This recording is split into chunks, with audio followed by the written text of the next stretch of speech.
কখন এলি? জাস্ট এই তো।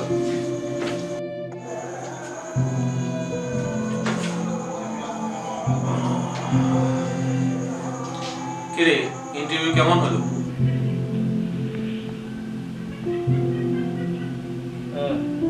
চাকরিটা হয়নি। এটাও হলো না?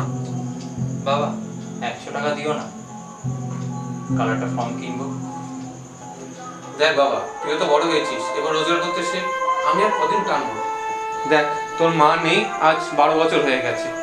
তোর যাবতীয় যা দরকার সব আমি মিটিয়েছি। তোর কথা ভেবে কিন্তু আমি বিয়ে করিনি। আমারও তো বয়স হচ্ছে, আর আমি আর পাচ্ছি না পরিশ্রম করতে। বাবা আমি তো চেষ্টা করছি, না হলে কি করার আছে বলো তো? দেখ, আমি আর চালাতে পারছি না। প্রভিডেন্ট ফান্ড আর গ্র্যাচুইটি টাকা ভেঙে তোকে পড়াশোনা শিখিয়েছি, এবার তোর নিজের ব্যবস্থা তুই নিজে করে নে। আমি আমার একারটাই সামনে নেব।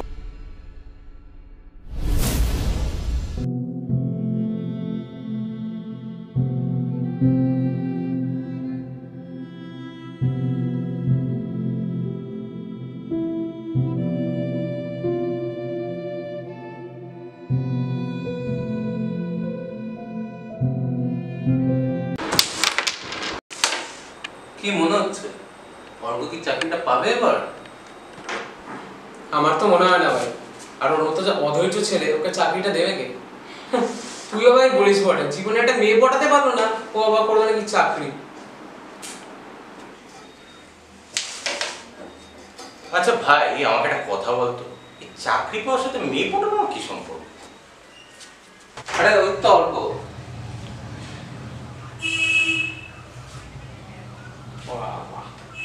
তো স্যার কি খবর আপনার বলুন? কিরে, তুই না ইন্টারভিউ দিতে গেছিলিস, কি হলো? দেখ ভাই, আমার এইসব কথা যে ভালো লাগছে না। সিগারেট থাকলে দে, না তো যাচ্ছি। ছাড় ছাড়, ওকে দেখে বোঝাই যাচ্ছে চাকরিটা হয়নি ওর। দেখ ভাই, আমি যাচ্ছি। দাদা দাদা কোথায় যাচ্ছিস দাদা? বললাম তো দিচ্ছি, এত ব্যাটিক ব্যস্ত কেন তুই? নে ধর। ডিসপ্লেটা কি আমার বাবা দেবে? দিচ্ছি, নে ধর।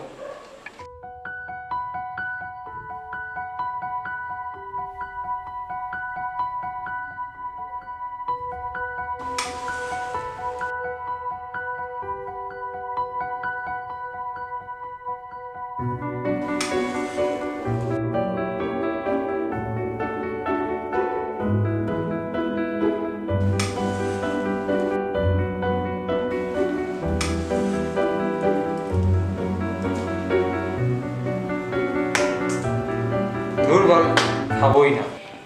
খিরে, জীবনের পথে সহজে এত হাল ছেড়ে দিলে চলবে? নে, এখানে আরেকটা কাঠি আছে, ধরা সিগারেটটা। কিন্তু সূর্য, একটাই তো কাঠি পড়ে আছে। তাছাড়া অনেকক্ষণ ধরেই তো চেষ্টা করে যাচ্ছি, কিছুতেই তো ধরছে না। তো কি করব? কিন্তু শেষ চেষ্টাটা করতে অসুবিধা কোথায় বলতো? তা করবো বলছিস? শেষ চেষ্টা করেই দেখ না। তা দেখাই যাক।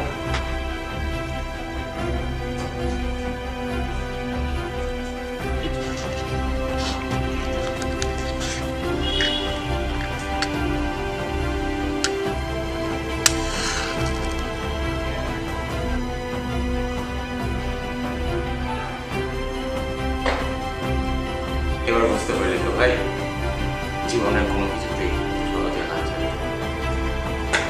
হাল ছিল না বন্ধু, বরং কণ্ঠ ছাড়া চলে।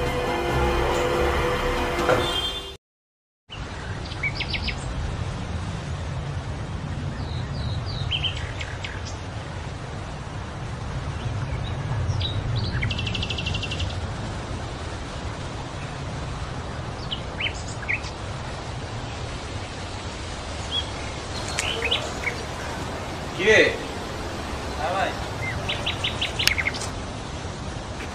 এত সকাল সকাল? আরে যাই একটা নতুন চেষ্টায়। আরে সাবাস, এবারে কিন্তু হাল ছাড়লে চলবে না। আর চাকরিটা পেলে খিট কিন্তু দিতেই হবে। নিশ্চয়ই। শেয়ার বলতে আসলাম বাইরে। সাবধানে।